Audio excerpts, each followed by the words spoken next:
रघुपति राघव राजा राम, पतित पावन सीताराम। रघुपति राघव राजा राम, पतित पावन सीताराम।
सच्चिष्याते पावली ज्ञानबोधे. बोध झाल्याशिवाय माणसाला कळत नाही, कळल्याशिवाय आचरण शक्य होत नाही आणि आचरणाला कृपा लागते. या सगळ्या गोष्टी त्यांच्याकडून होतात. तर आणि मग हे जे म्हटलं आहे, दुजे तारो नसे थोर भवसिंधू तरावया, ते दुजे तारो नसे थोर, दुसरं कुठलं थोर नाही असं म्हणण्यामध्ये हेच थोर आहे असं का म्हणायचं? विपरीत आहे. हेच थोर किंवा असं का म्हटलं तर समजून देणं, मग त्याच्या ठिकाणी व्यक्तिशः काहीतरी, हे जसं तारोची गरज लागते कारण बुडतो म्हणून, पलीकडे जाता येत नाही म्हणून, किंवा ती जी गरज आहे ती वेगवेगळी असते प्रत्येकाची.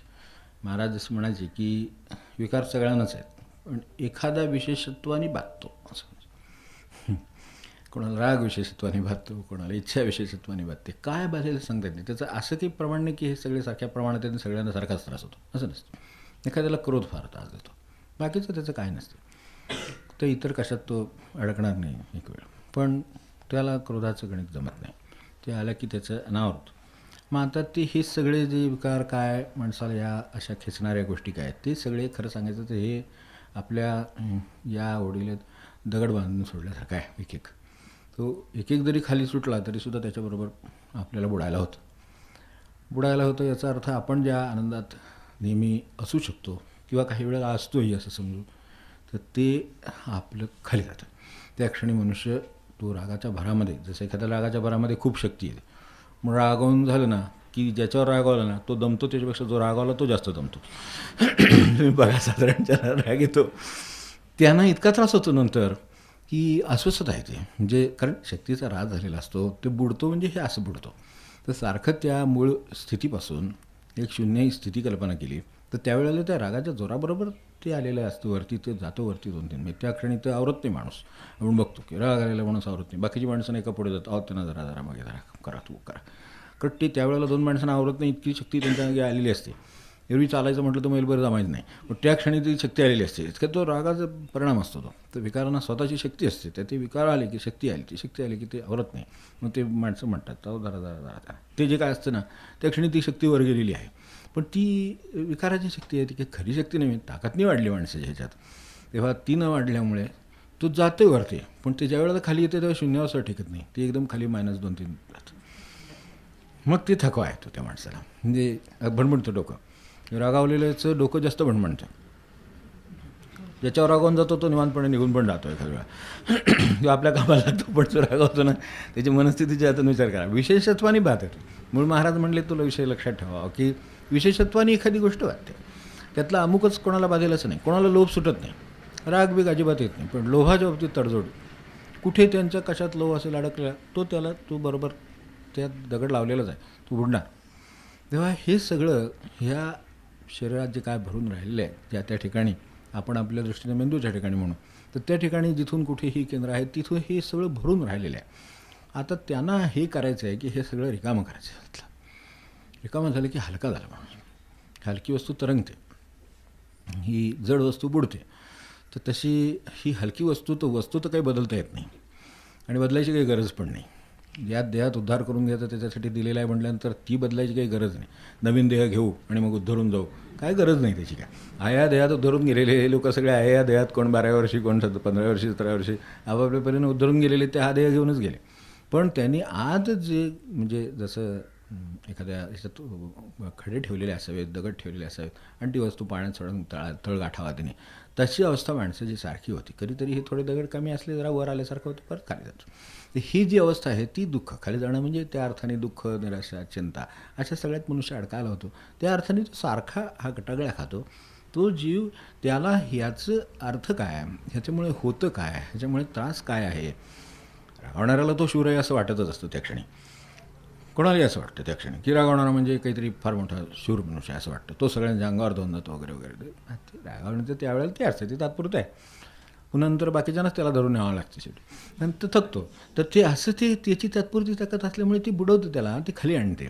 तर अशा वेळेला हे जे काय भरलेले आहेत, एखाद्या जरी तारू म्हणजे साध्या आपली नाव जरी झाली तर तिचं जे पेलायची शक्ती आहे ती तरते, बरोबर आहे, पाण्यावर नाव तरते, साधी आपली होडीसुद्धा तरते. पण होडीत जर प्रमाणापेक्षा जास्त वजन ठेवलं, प्रमाणापेक्षा माणसं जास्त भरली, ठरलेलं असतं, त्या ठिकाणी लिहून ठेवलेलं असतं की यात 10 लोक बसू शकतात, तर उद्या तिथं जर 15 बसवले तर ती खाली जाते. म्हणजे तिची तरण्याची शक्ती असूनसुद्धा हे वजन जास्त जे वाढलं आतलं, माणसांची संख्या वाढली, काय तिची दिलेली लिमिट ओलांडली, तर ते झालं तर ते खाली बसतं. आपली साधी वाहनं आहेत, रस्त्यावरून जातात व्यवस्थित आहेत, पण त्याच्यावर एक कॅपॅसिटी दिलेली असते, ह्याचं किती आहे कॅपॅसिटी, एवढी एवढी, मग तेवढंच त्याच्यात वजन भरता येईल तुम्हाला. ट्रक आहेत, हे आहेत, त्यांच्या प्रत्येकाची कॅपॅसिटी एवढ्या टनाचं आहे लिहिलेलं असतं. त्याच्यापेक्षा मी जास्त काय करायला गेला तर तो वाकडा तिकडा होतो, टायर बसतं, काही ते होतं. तेच आपलं जीवनात होतं थोडक्यात साध्या भाषेत. फक्त त्यात भरलेल्या वस्तू असतात त्या अशा कमी करता येतात की ठीक आहे हे लोड जास्त झालं आहे म्हणून असं झालं, मग त्याच्यातलं ठीक आहे 1-2 टन कमी करा. मग ते कमी केलं की ती गाडी चालायला लागते. नाही तर एरवी ती गाडी हलत नाही जागेवरनं, अगदी फर्स्ट मिनिट टाकूनसुद्धा जागेवरनं हलत नाही. का हलत नाही? ती झालं त्याच्यातलं लोड म्हणून. आता हे लोड सोपं आहे, दिसतं आहे, दृश्य आहे म्हणून उचलून कमी करता येतं आणि गाडी लगेच चालायला लागते.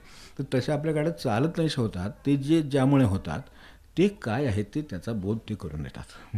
हे जे काय आत ठेवलेलं आहे वजन, ते लोभाचं आहे, संचयाचं आहे का मत्सराचं आहे का कशाचं आहे, हे ह्यानं ते गाड्या लोड झाल्या. ह्या ज्या माणसांच्या गाड्या ह्या रुततात किंवा पुढे जात नाहीत किंवा प्रगती होत नाही, ही सगळी हे साठल्यामुळं झालेली.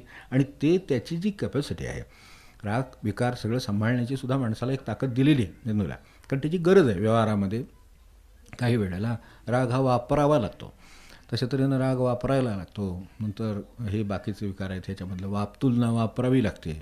पण तुलनाच करत बसलं तर नुकसान होतं. कोणाशी तुलना करणार? शेवटी कोणतेही पंतप्रधान मोठे राहणारच ना, कोणतेही राष्ट्रपती मोठे राहणारच ना, म्हणजे आपल्या घरातलेच, बाहेरचे म्हणा, नातेवाईक म्हणा, तर तेच सगळे कोणतरी मोठं राहणार, मग शेवटी आपण लहान राहावं. बाबा महाराज एकदा बसले होते, त्यांच्या मनात फार मनात आलं. सर्व महाराज एकदा बसलेले असताना बाजूचे मंडळी, तर ते प्रत्येकाच्या मनात काहीतरी ह्यानं विचारावं, ते मला वरची जागा मिळेल का, हे होईल का, प्रमोशन होईल का, आमक होईल का, कोणाची चालते. शेवटी मनात काय जास्तीत जास्त राहणार, हेच ते जे ज्यांना खाली जातं ना त्यातलं एक. तर त्यावेळेला वाटत होतं की त्यांना विचारावं, त्यांच्या कानावर घातलं, त्यांनी जर म्हटलं तुझं होईल तर होणार, ही खात्री आहे ना, त्यांच्या शब्दाला तेवढं किंमत आहे, देवाकडे सुद्धा आहे. तर देवाकडे शब्द टाकू शकणारे संतच बरं का, तर ते फक्तच देवाकडे शब्द टाकू शकतात आणि त्यांच्या शब्दाला तिथं किंमतही आहे. तेव्हा ह्यांनी म्हणावं, तर ह्यांना काय आता बोलायचं कसं यांच्यासमोर, काय पटकन बोलतील कोण आठव. ते आहे तिथून डिमोशन केलं म्हणजे पंचायत व्हायची, त्याच्यापेक्षा आहे ते प्रमोशन बरोबर असं तर म्हणजे काय गंमत आहे काय, त्यांना कळतं की अंतरंग काय ते, तेव्हा आहे बरं असं म्हणायची वेळ येईल, त्यामुळे न बोललेलं बरं. पण मनातलं काही जाईना, हे असं मनातलं जात नाही. बोध म्हणजे हे जाणवून देणं की मनात आहे आणि ते जात नाही आहे, तर ते तेवढं काढून टाका. मग ते काढून टाकलं ना, मग माणसाच्या मागे काय सगळा राजदरबार. आपल्याकडे हे महाराज आहेत, आपण चरित्र वाचता, प्रभू आहेत, माणिक प्रभू आहेत, राजयोग आहे, हे अक्षरशः राजाला लाजवेल असं वैभव आहे. पण काय त्यांना आतली झोळीची भाकरी बस, त्यांचं त्याच्यावर आहे. ते कळत नाही आपल्याला, ते वैभव वाटतं. ते वैभव त्यांना लागू नये, त्यांच्यात त्या वैभवाचा आत काही नाही आहे, त्यामुळे ती तरंगतात. हे इथे जे मन हे उन्मन करूनी पाहासी, ते टेंबेस्वामी महाराजांचे हे जे सीताराम महाराज आहेत बंधू, तर त्यांनी हे बनलेले ते तो त्या अर्थाने लिहिले की थोडं उन्मन करून पाहिलं, ते उन्मन अवस्थेतच राहतात, त्यामुळे त्यांना हे लागू नये. पण हे असं माणसांच्या ज्यात सांगत होतं त्या गोष्टीत काय की माणसांच्या जात नाही आणि ते डोक्यात राहतात. तर ह्यांना म्हणावं की काय म्हणावं, तर असं होण्याची शक्यता आहे. बरं नाही म्हणावं तर कोणाला म्हणणार असंही वाटतं माणसाला, कारण त्यातल्या त्यात आपल्याला बाहेरची माणसं किती कामं करतात ते माहितीच असतं, त्यामुळे त्याचा काय उपयोग होईल नाही होईल याची शंका वाटते, याची खात्री वाटते. त्यामुळे त्यांच्याकडं म्हणावं. ते मला आपले बोलता बोलता त्या माणसाला म्हणले काय आहे बाजूच्या दोघांना, यांना नाही बाजूच्या दोघांना म्हणले की म्हणले काय प्रत्येकाला मोठंच व्हायचं आहे म्हणले, ते लहान कोणी व्हायचं म्हणले, मग शेवटी जगात लहान मोठं राहणार म्हणले, आता प्रत्येकालाच मोठं व्हायचं तर म्हणले लहान कोणी व्हायचं. आपलं गप बसले म्हणले आहे आपलं उत्तम ठेवलेलं आहे याचा अर्थ. बाबांना जसं विचारलं होतं कशी काय प्रकृती आहे, त्यामुळे ते बरी आहे म्हणाले. तेव्हा महाराज म्हणले, तात्यासाहेब त्यांना म्हणले बरी नाही उत्तम आहे असं म्हणा म्हणले, ह्याच्यापेक्षा ठेवता येणं शक्य नाही आहे. गुरु बोध करतात म्हणजे हां की आत्ता ज्या परिस्थितीत तुम्हाला ठेवलेलं आहे त्याच्यापेक्षा जास्त परिस्थितीला आपण लायक नाही आहोत. खरं म्हणजे जी दिलेली आहे ती अत्यंत उत्तम परिस्थिती आहे. आता तुम्ही कोणाशी तरी तुलना केलं तर ती कमी वाटेल, हे तर सरळच आहे. उद्या पंतप्रधानांसह राष्ट्रपतींपेक्षा कमीच वाटेल करायचे आहेत, किंवा त्यांना त्यांच्यापेक्षा कमी वाटेल, काय सांगता येतं त्यांच्यात काय आहे ते. पण हे असं होऊ शकतं म्हणजे ह्याला कुठं अंतच नाही. बरं ह्या देशाचे म्हटलं तर ते दुसऱ्या देशाचे त्याच्यापेक्षा पॉवरफुल निघतील, म्हणजे तिथेही पुन्हा कमी जास्त होईल, हे संपणार नाही. तेव्हा ह्यात काही पडू नका. तुम्ही हात तिथं आनंदात कसे राहाल याचा बोध करून देतात. म्हणून हात तिथं आनंदात राहाल म्हणजे तरंगत राहाल म्हणजेच तारू. तर त्या अर्थाने आपण बघितलं असेल की हे पाण्यामध्ये पोहायला शिकवतात, हे तारू थोर काय कोणत्या अर्थाने, ह्या सगळ्या अर्थाने ते थोर आहे. थोर म्हणजे बोध करून देतात की हा मत्स्य आहे, हा तुम्हाला त्रास देईल, तो तुम्ही करू नका, आणि त्याचा परिणाम काय होईल ते दाखवून देतात. म्हणजे जसं आपल्याला कल्पना असेल की अतिशय क्रोध आल्यानंतर मानसपूजेमध्ये बाबा सांगायचं ना की मानसपूजेमध्ये की महाराजांच्या समोर मूर्ती आल्यानंतर तिला ज्वाळा भासतायत असं दिसलं, ज्वाळाने ती भाजली जाते मूर्ती. म्हणजे जो क्रोध दिवसभराचा आलेला होता तो त्या क्षणी त्यांना त्याचा काय त्रास झाला असेल ह्याची कल्पना त्यांनी समोर आणून दिली की काय झालं आहे. तेव्हा त्यांच्या लक्षात आलं की हे खरं नाही. ते एखाद्याचं असं असतं ना, स्वभावाचे काहीतरी विशिष्ट असतं, विशिष्ट काहीतरी गोष्ट त्रास देते. महाराज म्हणजे सगळंच त्रास देत नाही, आणि बुडवायला काही 10 दगड लागत नाही, एक दगड पुरतो की माणसाला. तर तसं ते बुडतं, ते त्यामुळे बुडतं. तो एक दगड पुरेल, तो संचयाचा असेल, लोभाचा असेल, कशाचा असेल, ह्या असूयाचा असेल, मत्सराचा असेल, कसलाही असेल, तर ह्यातला ह्या दगड पुरतो. हे काय करतात की हे आपण पाहायला असेल आपल्याकडे हे पोहायला शिकवतात, ते डबे बांधून शिकवतात. ते डब्यात तोंड उघडं ठेवून कोणी पोहायला शिकवलेलं नाही, हे माझ्या माहितीत नाही असतील कोणी, पण ते चांगलं सील बंद करतात, काहीही नसतं आणि पूर्ण मोकळा असतो डबा, आणि मग ते चांगलं सील करतात त्याला, म्हणजे पाण्यातसुद्धा आत जाणार नाही एवढं बघतात, आणि मग जे हवाबंद डबा आहे ते त्याच्या पोटाला बांधून ठेवला की जा कुठं जायचं ते, काय झालं याला हातपाय नाही हलवता आले तरी बुडणार नाही एवढं नक्की. तेव्हा ते गुरूंचं काम हेच चालू असतं. साध्या भाषेत हे डब्यात फार भरलेलं असतं आणि ते त्यांना बुडवतं, पण हे बुडवलेलं लक्षात येत नाही. काय महत्त्वाकांक्षा बुडवते, काय बुडवेल सांगता येत नाही. ते त्याच्या डोक्यातलं बरोबर त्याला बोध करत नाही, हे तुला बुडणार आहे. तर ते अलगद बाजूला, आणि ह्यात जे अलगद सोडवायला मागायचे जे म्हटलं आहे ना, तर ते हे चिंता आहे, कल्पित गोष्टी आहेत, आपल्या मनानंच, काळजी आपल्याच मनानं की काय होईल कसं होईल, काय होईल कसं होईल, काहीतरी होणार ना. असं का करतात तुम्ही? समजा अगदी काय कसं होईल म्हणून जर रात्रभर जागे राहिला तर उजाडायचं राहणार आहे का? किंवा थोडा वेळ पुढे जाऊ, याची झोप व्हायची राहिली आहे, आत्ता हा काळजी करायचा थांबला सकाळी 6ला तर आपण 12ला उगूया, अशी काही व्यवस्था आहे का कुठं? तुम्ही रात्रभर काळजी घ्या, काय उपयोग झाला? रात्रभर काळजी केली, सकाळी बाहेर उजाडलं, लोक लागले कामाला. म्हणजे ह्या ठिकाणी मी लागलो ते मला त्रास झाला त्याचा. तेव्हा हे असं जगामध्ये आहे हे लक्षात आणून देतात. हे कल्पित आहे तुमचं, ते चिंतेचं काम आहे किंवा कल्पनेचं काम आहे. हे कल्पनेनं आपण निर्माण केलं आणि त्याचं हळूहळू कल्पना वाढायला लागली, म्हणजे भूतासारखी असते, आपल्या जतेवर बसते, अशी अवस्था येते. त्यामुळे कल्पनेनं अशा तरी कितीतरी माणसं सांगा भय आहेत, तर भय किती प्रकारची ही भय आहेत, ती माणसाला त्यातली भय विचार करावा आपल्याला. भयाने मनुष्य बुडतो. ही जी बुडणाऱ्या गोष्टी आहेत त्या अशा आहेत, त्यात ती एक एक काढतात अलगद कौशल्याने काढतात. त्यांच्या यंत्रणा कशा आहेत ते दाखवून देतात, प्रत्येकावर लक्ष कसं आहे ते दाखवून देतात, आणि ते बारकाईनं आणि अगदी अलगदपणे ते काढतात. हे दगड ते सगळे हे कल्पनेचं भय. कल्पनेने असं होईल काय, परीक्षा दिलेली आहे, किती मार्क पडतील. आता किती मार्क पडतील ते ठरवायलाच बोर्ड बसले ना. ते जे कोणी तपासायला बसले आहेत ते उगाच का बसले आहेत, त्यांना काहीतरी काम दिलेलंच आहे ना, ते किती पाडायचे त्याच्यासाठी ते बसलेत. तर ते सगळं काय ते करणारच आहेत, त्याच्याबरोबर काय करायचं ते मग ते तपासणार आहेत ना, ते करणार आहेत ना, काय ते म्हणजे करू देत ना त्यांना. बरं ते काय करणार आहेत, आपण काय जे केलेलं आहे त्याप्रमाणेच ते काय ते करणार ना. असं उगाच म्हणणं ते अर्थ नाही, मला त्यांनी डिस्टिंक्शन नाही राहणार असं कसं म्हणता येईल. मग मी साधारण फर्स्ट क्लासचा होतो किंवा 5 क्लासचा होतो, तर तेवढं ते देणार. मग त्यासाठी त्यांचं काम आहे ते त्यांना करू द्या, आणि आपलं जे काम आहे आता आपण मोकळे झालो.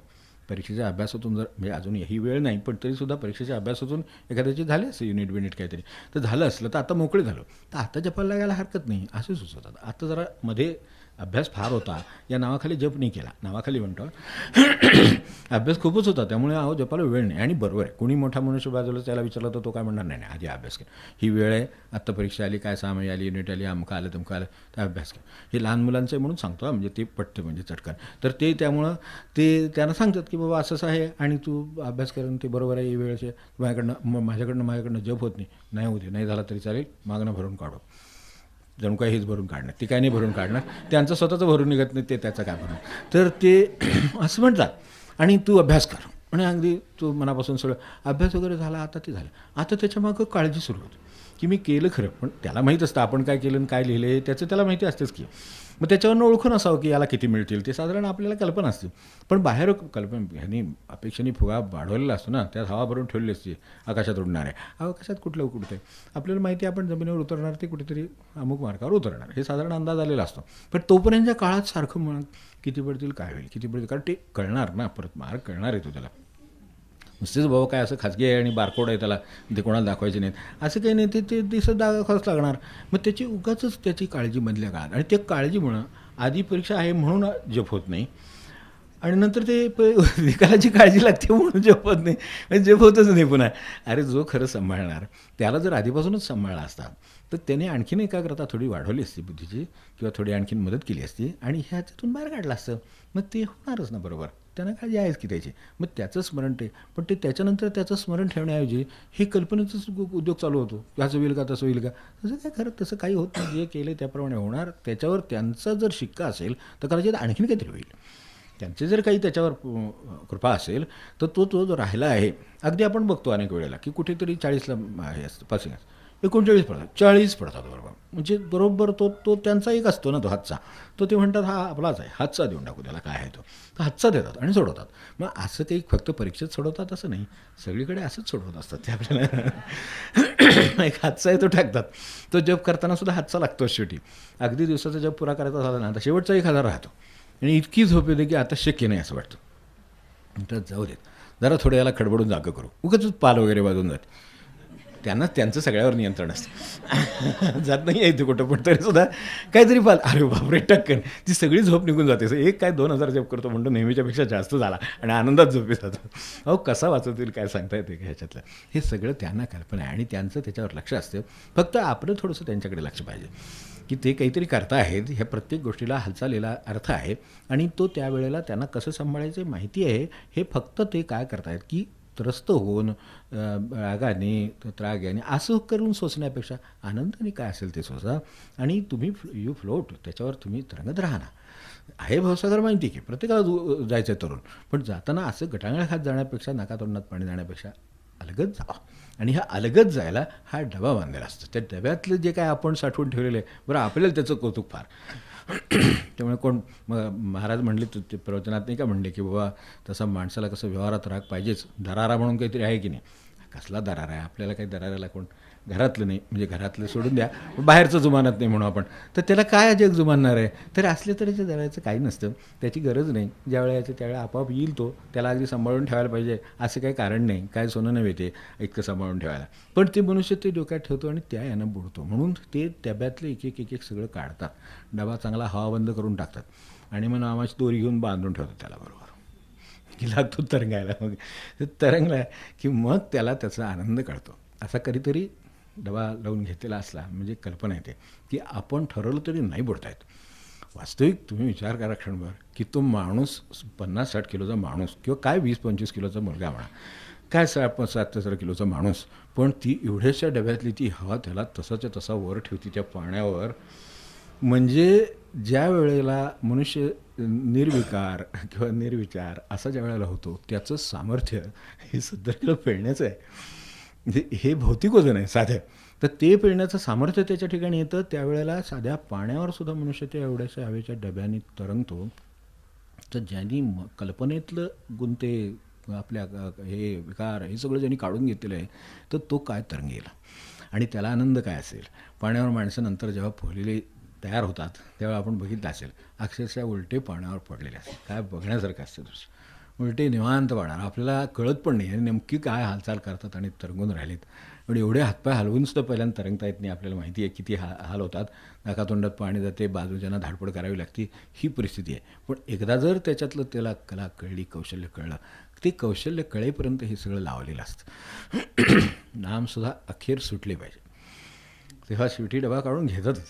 तो तरंगायला लागल्यावर काय करायचं आहे डबा त्याला, तो तरंगतो आहे तर त्याला काय करायचं आहे. पण नाम सुटले पाहिजे म्हणून माणसं म्हणतात बघा, महाराजांनी सुद्धा नाम सुटले पाहिजे म्हणतो पाहिजे. त्यामुळे आजपासून आपण हा अभ्यास कसा काय अभ्यास करायचा आहे, नाम आपोआप सुटायचं आहे. डबा त्यांनी मानलं आहे, तो काढून कधी घ्यायचं ते ठरवतील, तो सुटेलच आपोआप. मग तुम्ही तरंगा ना, आनंदाने पोहा, आनंदाने तरंगा. तेव्हा ह्या प्रपंचामध्ये असं आनंदाने तरंगायला शिकवतात ते. आणि कोणालाही अगदी अलगदपणे आणि त्यांना त्याची कल्पना असते कुणाचं काय चाललं आहे आणि कोणासाठी कसं तरंगवत असतात. आपल्या हे तात्यासाहेब दिनमामा ते आता इतकी वर्ष आपण त्यांना पाहिले असेल तर ते म्हणजे आजबरोबर आता ह्या गुरुपौर्णिमेला म्हणजे 15 साली या गोष्टीला 60 वर्ष झाली आता. तर त्यावेळेलाची गोष्ट ही 45 सालातल्या गुरुपौर्णिमेच्या वेळेला हे वातावरण सगळं गंभीर होतं. ह्या म्हणजे दिनकरांना या तात्यासाहेबांच्या चिरंजीवांना आजार झाला. तो काय झाला हे कळेना, अगदी कासावीस झाले ते आणि अन्न जाईना आणि अत्यंत अशक्त झाले आणि हे काय होणार ह्याचं म्हणजे अशी एक भीती वाटायला लागली. इथपर्यंत गंभीर आजार. एवढ्या गंभीर आजारात बाकीच्यांना काय वाटायला लागलं की आपण आपलं दवाखान्यात नेऊ. म्हणजे बरोबर आहे, त्या काळाच्या दृष्टीने आपण कुठेतरी दवाखान्यात हलवूया का काय. त्यावर तात्यासाहेब काय म्हणाले की महाराजच तर ते काय म्हणाले की दवाखान्यात देऊ नये म्हटले. किती अंतःकरणांचा किती वेळ काय विचार करीत असतात ह्याची कल्पना आपण खरं सांगतो ना. सत्पुरुषांच्या गोष्टी माहिती असतात किंवा आपण ते ऐकतो, पण त्यातून काय शिकायचं ते लक्षात येत नाही काही काही वेळेला असं वाटतं मला. ही गोष्ट मी अजून 25 वेळा वाचली असेल, पण ती नंतर लक्षात यायला लागते हळूहळू. त्यांनी त्यावेळेला काय म्हटलं की ह्याला काय दवाखान्यात नेऊ नये म्हणले.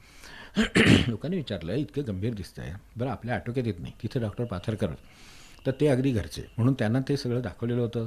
पण त्यांच्याकडूनही काही ते म्हणले निदान काही मला होत नाही तर आपण नेऊया का. मग ते म्हणले दुसरे डॉक्टर मराठी म्हणून जे होते ते त्यांना बोलवायचे. जास्त काय हे असेल अधिक काही स्पेशलाइज जसं आपण स्पेशालिस्टला बोलवतो तसं त्यांना बोलावं. त्या डॉक्टरना बोलावलं. तेही म्हणले मला काय ह्याचं निदान होत नाही. तर महाराज काय म्हणाले, हितकर महाराज काय म्हणाले की हे ह्यांना हलवू नये. बाहेर गुरुपौर्णिमेचा उत्सव चालू होता. तर म्हणले आत्ता जर ह्याला दवाखान्यात नेलं तर म्हटले त्याच्याही मनावर परिणाम होईल आणि लोकांची होईल. लोकांचंच होणार. कारण एवढा उत्सव चालू आहे, माणसं एवढ्या उत्साहात जमलेली आहेत, सगळ्या आनंदात सगळं चाललेलं आहे, उपासना चालू आहे. तर माणसांना एकदम त्यांच्या चित्ताला हे होईल आणि तो मुलगा म्हणजे त्या अर्थाने ते लहान होते. त्यामुळे त्याला आपल्याला गुरुपौर्णिमा घरात चालू असताना त्यांना त्याचं प्रेम जन्मापासूनच आहे ना. अशा वेळेला मला हॉस्पिटलमध्ये जावं लागलं आणि माझ्यामुळे बाकीच्यांना त्रास झाला, हे सगळं अंतःकरणाचं होईल याची कल्पना महाराजांना आहे. त्यामुळे महाराज म्हटले त्यांना हलवू नका आता. आणि पुढे काय म्हणाले की त्याला हलवू नये, गुरुपौर्णिमेपर्यंत मी सांभाळतो म्हणले. पौर्णिमेपर्यंत वाटते आज पौर्णिमाच असेल आता आधीच जवळ. तर पौर्णिमा म्हणजे हे गुरुपौर्णिमेची गोष्टी असतात बाकी, पण म्हणले पौर्णिमेपर्यंत मी सांभाळतो म्हणले. मग आता ह्या डॉक्टरांना दोघांना अडचण अशी पडली की करायचं काय, ह्याचं काहीतरी औषध पाणी तर करायला पाहिजे, पण निदान होत नाही तर औषध कशाला द्यायचं. त्यावर काय म्हणाले की तुम्हाला जे निदान वाटते त्याचं औषध द्या, बरं करणारा राम म्हणजे. इतके स्थिर राहू शकणं म्हणजे अशा परिस्थितीत इतकं स्थिर राहू शकणं ही गोष्ट सत्पुरुषांकडून शिकून घ्यावी. ते तरंगत आहेत. त्यामुळे आपल्याला इकडे तिकडे काय झालं तरी माणसाला अनेक माणसं ती दवाखान्यात सुद्धा ते बघायला तिथलं काहीतरी भीती वाटते. ते बघितलं दृश्य, कोणाला बरं नाही आहे काय झालं, तो बरं नाही तर मनुष्य बरं नाहीचं बघायला जायला तर त्याला दुःख वाटतं किंवा त्याला भीती वाटते त्याची. ही भीती हे सगळे हे दगडच बरं काय ह्याच्यातले. तर ह्या अर्थाने काही नाही त्यांच्याकडे. आता त्याला एवढं होते म्हटल्यानंतर त्यांना स्वतःला एवढ्या उत्सवामध्ये आता काय कसं आपण वागावं काय करावं, शांत चित्ताने हे चाललेलं आहे की त्याला नेऊ नका, कारण आत्ता दवाखान्यात नेलं तर त्याच्या मनाला त्रास होईल, त्याला त्याचा अवघड वाटेल, त्याच्या आपल्यामुळे इतरांच्या याच्यावर उत्साहावर परिणाम झाला असं वाटेल, शिवाय लोकांचे सगळ्या उत्साहावर पाणी पडेल, तर हे करू नका, त्याला पौर्णिमेपर्यंत मी सांभाळतो. ही शक्ती आहे ती एवढी अशी कुठेतरी आस्फूट त्यांच्याकडून बाहेर पडली तर पडते, नाहीतर नाही पडत. ते सांभाळतं तर असतातच, पण तरीसुद्धा क्वचित असा एखादा आपल्याला त्याचा एक अशी चमकून जाते की अरे ही दिसली तर ती शक्ती दिसते. तोपर्यंत मी सांभाळतो म्हणले. आणि ह्यांना सांगितलं तुम्हाला जे औषध द्यायचं ते द्या, बरं व्हायचं काम ते राम करेल म्हणले. आणि त्यांनी जे औषध दिलं ते त्यांना एक वाटलं की हे किडनीचं असावं, त्या काळातली गोष्ट ते किडनीचं असावं त्यांना वाटलं. त्यांना जे काही निदान झालं ते जे औषध त्यांनी दिलं त्यांनी त्याची जी परिस्थिती एकदम गंभीर झाली होती ती वर आला, तो पडून राहिले, ते स्वतः पडून राहिलेत, बाहेर भाग घेता येत नाही हे खरं आहे, पण तरीसुद्धा त्यांना तितपत हुशारी आली की बाकीच्या लोकांचा जीव भांड्यात पडला, यांना कुठं जावं लागलं नाही. हे सगळं झाल्यानंतर हा एका प्रसंगाची गोष्ट आहे, पण ह्याच्यानंतर त्यांना अशक्तपणा त्या सगळ्या आजारातून खूप आला. हा एक गोष्ट झाली. त्या दोघांनाही आश्चर्य वाटलं की आपण काय आपल्याला निदान होत नव्हतं, आपण त्यांना सांगत होतो तरी त्याने आपल्याला औषध द्यायला सांगितलं, जे काय औषध दिलं त्यांनी तो बरा तर झालेला दिसतो, निदान तर काय आपल्याला खात्री नाही हे निदान बरोबर असेल असे. तेव्हा या सगळ्या गोष्टी इतक्या अखत्यारीत परमेश्वराच्या आहेत, पण आपली तेवढी त्या अखत्यारीत आहेत ह्याची खात्री असेल तर कुठल्याही प्रसंगामध्ये हे गटांगळ्या खायचं काही कारण नाही. प्रसंग येणार जाणार, जो सांभाळणार तो कायमच आपल्याला जर तरंगवायला तयार आहे तर आपण का तरंगू नये आणि का आनंदात राहू नये. तरंगणं म्हणजे आनंदात राहणं, तर त्या अर्थाने तरंगत राहिले. आणि त्यामुळे ही सगळी मंडळी तरंगत राहू शकली, एका आधारावर महाराजांच्या आधारावर तरंगत राहू शकली. पुढं गेले काय झालं, 4 महिने गेले आणि नंतर ही मंडळी आपण आता थोडं विश्रांती आणि थोडी उपासना होईल म्हणून तर ब्रह्मानंदांच्याकडे बेधडीला याला आले सर, आपल्या समाधीस्थानात नवबागाला आले आणि म्हणले आपण इथे आता 4 दिवस राहूया. स्वतः ते राहिले, ह्यांना घेऊन गेले, दिनमामांना घेऊन गेले, त्याला म्हणजे त्याला हे व्हावं, भावपालट व्हावा, विश्रांती व्हावी, तर त्यांची रिकव्हरी कशी होणार हे त्याची कल्पना त्यांना होती, त्यासाठी तिथे राहिले. 8 दिवस गेले, राहिले आणि त्यानंतर राहिल्यानंतर किती खुबीनं म्हणजे अलगद म्हणजे काय असतं ते मी त्यावेळेला पाहिलं त्याच्यातलं. तर तिथं राहिले त्याचे यजमान जे तिथे कागवाडकर, म्हणजे तो सगळा कागवाडमधलंच आहे, तर आप्पासाहेब कागवाडकर जे होते त्यांच्याकडे हे त्या अर्थाने त्यांच्याकडे उतरलेले. तर त्यामुळे तिथं ते कागवाडकरांचं बोलणं झालं सहज. तर हे जे पाथरकर होते ते नोकरीत होते, डॉक्टर होते पण नोकरीत होते, त्यामुळे त्यांची रजा संपत आली. ते म्हणले आपण वेळेवर मला हजर व्हावं म्हणून ते कागवाडकरांशी बोलले. ते आप्पासाहेबांशी बोलल्यावर ते कागवाडकर आले आणि महाराजांना म्हणाले, बुवा तात्यासाहेबांना केतकर महाराजांना म्हणाले की बाबा असं ते म्हणतायत आणि ते म्हणतात की माझी रजा संपत आली, तेव्हा आपण निघावं का, असं माझा विचार चालला आहे, माझा विचार आहे की निघावं म्हणून. तर ह्यांना तात्यासाहेब काय म्हणाले की असं आहे, आपल्या घरी एखादा पाहुणा आला, ते किती व्यवहाराने बरोबर आलं काम चालू असतं, तर पाहुणा आला तर म्हणले आपलं प्रेम असलं तर आपण त्याला 2 दिवस राहा, अजून 4 दिवस तसं म्हणतो म्हणे, तसं म्हणून बघा म्हणून त्यानं सांगितलं. हे यांना माहीत नाही, डॉक्टर यांना सांगितलं की असं आहे, तर त्यांना म्हणून बघावं म्हणले, हे बरोबर होईल. व्यवहाराने त्यांना म्हणावं 4 दिवस राहा अजून. तर हे झालं. मग ते डॉक्टरांच्याकडे पाथरकरांना सांगितलं. पाथरकर म्हणले मला तर ते हजर व्हावं असं वाटते आणि हे तर असं म्हणतात, आता शेवटी काय तात्यासाहेब म्हणतील ते खरं. तात्यासाहेबांच्याकडे ते आले, म्हणले अहो ते असंच म्हणतात. ते म्हणले बरोबर आहे, त्यांचंही व्यवहाराने विचार केला तर पाहुण्याला आग्रह करणं बरोबर नाही का, तर आपल्याला आलं आहे, आपलं प्रेम आहे, बरं सगळी प्रेमाचीच माणसं सगळी एकत्र आलो आहोत, अजून 1-2 दिवस 4 दिवस थांबलो तर काही बिघडणार नाही, तुम्ही वेळेवर हजर झालं पाहिजे आपली मुदत संपल्यावर, हे पण बरोबर आहे, पण आता असं करू, ते 4 दिवस म्हणतायत, आपण 2 दिवस तरी राहू म्हणले. का असं हळू असं करून घेतलेलं आहे ते. आणि 2 दिवसांनी त्यांची काही नुकसान होणार नाही याची जे सांगतात, मी त्याला सांभाळतो पौर्णिमेपर्यंत, त्यांचं काय रजाने हजर होणं सांभाळणं अवघड आहे का. पण त्यांना म्हणले असं करू, आता ते 4 दिवस म्हणतायत, आपण एवढं काय राहायला नको, आपण आपलं 2 दिवस थांबू. आणि दुसरा दिवस उजाडला आणि यांची जायची वेळ झाली. त्याच्याबरोबर त्यावेळेला ही वाडीला जवळ, अगदी वाडीजवळ आहे, तर वाडीहून हे ही आता ही कुटी आहे, म्हणजे पूर्वीची रामकुटी, नंतर आता कृष्णबाग वगैरे हा भाग झाला, तर ते जे शेटजी होते तो जो कृष्णदास होता, तर त्याचं काहीतरी त्याच्या मनात असं कुठे उपासना करावी, काय करावं असं त्याच्या मनात येत असे. आणि तो अचानकपणे तिथं दर्शनाला आला नवबागेमध्ये, आणि दर्शनाला हे निघायचे होते. तर त्याने आल्याबरोबर तिची विचारपूस केली. ते म्हणले किती दिवस झाले? तर म्हणलं मी आठवडाभर झाला मी वाडीत आहे. जेवणं झाली आहेत का आत्ता? कारण ह्यांची निघायची वेळ झाली, ती दुपारनंतर निघणार, यांचं आवरत आलं होतं. तर म्हणले जेवणं झालेत का? तर म्हणले हो सगळ्यांची आमची जेवणं झालीत. त्याच्या कुटुंब दोघं तिघं जणं ते तिथे राहिली होती येऊन. आणि त्याला म्हणले जेवणं झाली का? जेवणं झाली. म्हणले असं करा बसा थोडा वेळ. आणि बाकीच्यांना पाठवलं, थोडक्यात बाकीच्यांना बाजूला पाठवले आणि त्याला म्हणले असे उपास धरून बसू नये म्हणले, जेवण करून घ्या. ते हे जे कृष्णदास त्या वाडीमध्ये महाराजांच्या दर्शनाची इच्छा धरून सत्यनारायणाचं दर्शन व्हावं म्हणून 7 दिवस उपाशी होते. त्यांना माहिती होतं त्यांचे 7 दिवस पुरे व्हायच्या वेळेला हा पेच घालून त्यांना बरोबर तिथं ओढून आणलं दर्शनाला. आता म्हणले आपलं समाधान झालं ना, आपलं बोलणं झालं ना, आता पहिल्यांदा जेवायला जावं म्हटले. तर जीवाला जेवायला घातला. जीवाला जेवायला घालण्यासाठी जो काळजी घेतो तो आपल्याला काही असं सोडणार का सगळ्या भवसागरांना? शक्यच नाही. त्यासाठी ते काय करू शकतात आणि हे मध्ये जे काही सगळं केलं होतं ते काय केलं होतं तसं प्रपंचामध्ये ते त्यांच्या पद्धतीने करत असतात. फक्त आपली निष्ठा पाहिजे. तर त्याला विचारलं नंतर लोकांनी तुम्ही जेवलात म्हणून काय सांगितलं? ते म्हणजे महाराज रागावतील. तात्यासाहेब रागावतील. 4 चौघांसमोर मी जर म्हटलं की बाबा मी जेवून आलो आहे मी म्हटलं, पण ते मी जर जेवलो नाही म्हणून सांगितलं असतं तिथं ते 4 चौघात रागावले असते, त्याचा विषय झाला असता. म्हणून मी हो झालं आहे म्हणून सांगितलं. पण नंतर त्यांनी खाजगीत विचारलं, सांगितलं नाही मी जेवलो नाही आहे, तुमच्या दर्शनासाठी उपाशी आहे. 7वा दिवस झाला. 7 दिवस तो मनुष्य उपाशी होता. त्याची काळजी कुठे पोचली असेल आणि त्याचा मार्ग काय काढला असेल राहण्याचा सुद्धा, येण्याचा, त्याची गाठ कशी घालून दिली असेल, त्याला टायमिंग काय असेल, त्याला कारणं कशी निर्माण केली असतील, सगळ्या घटनातून जर बारकाईने शिकलं तर आपल्या लक्षात येतं की आपल्याला सांभाळणे त्यांच्या दृष्टीनं डाव्या हातची गोष्ट.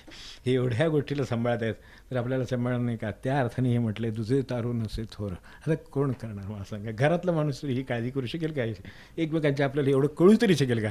काळजी घेणं दूर राहील. कुठे काय चाललं आहे आता? बरं त्याला ह्यातलं काही माहीत नव्हतं की बाबा हे नवागेत आलेत वगैरे. त्यांनी एवढंच ठरवलं की काही नाही झालं तर इथे जायचंच, ब्रह्मानंदांचं तरी स्थान आहे ना, आपण त्यांना पाया पडलो, महाराजांना पाया पडल्यासारखं आहे, बस पाया पडायचं आणि मग परत मुंबई गाठायची. मग केव्हा दर्शन होईल तेव्हा जेवायचं. तिथे ते येणार हा विषयच माहीत नाही. हा एक वेळ आणि अशी काही साधनं नव्हती त्या काळात की त्यामुळे कळावं. त्यामुळे तिथल्या तिथे एवढ्या 5-7 किलोमीटर वाचून सुद्धा ते तिथे आहे त्याची काही कल्पना नाही. ब्रह्मानंदांना भेटायचं म्हणून आले. पण बरोबर योजना कशी करून ठेवली होती की तेवढे 2 दिवस थांबता यावं आणि ते ज्या दिवशी त्यांना यायची प्रेरणा होणार त्या दिवशी हे आहेत आणि नंतर संध्याकाळी जाणार. आता ते जेवले तेव्हा जीव शांत झाला. तर अशा तऱ्हेनं जीवाला पूर्ण म्हणजे शाश्वत शांतीपर्यंत नेणं हे तर साध्या पोटातली भूक आहे. तिथे त्यांनी त्याला 7 दिवस त्याचे उपास पाहून हे सगळं रचून त्याला शांत केलं.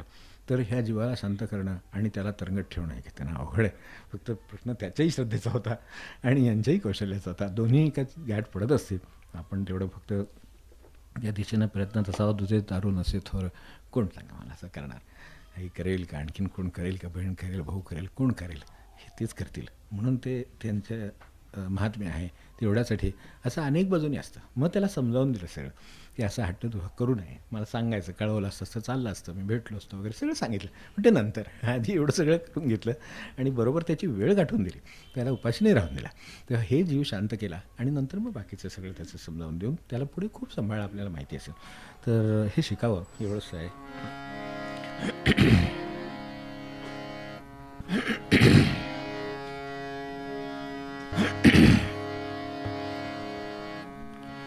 काय होतराई तया सद्गुरूच्या पायी, काय होतराई तया सद्गुरूच्या पायी, काय होतराई तया सद्गुरूच्या पायी. ज्याच्या वचने संसार उठाउठी झाला दूर, ज्याच्या वचने संसार उठाउठी झाला दूर.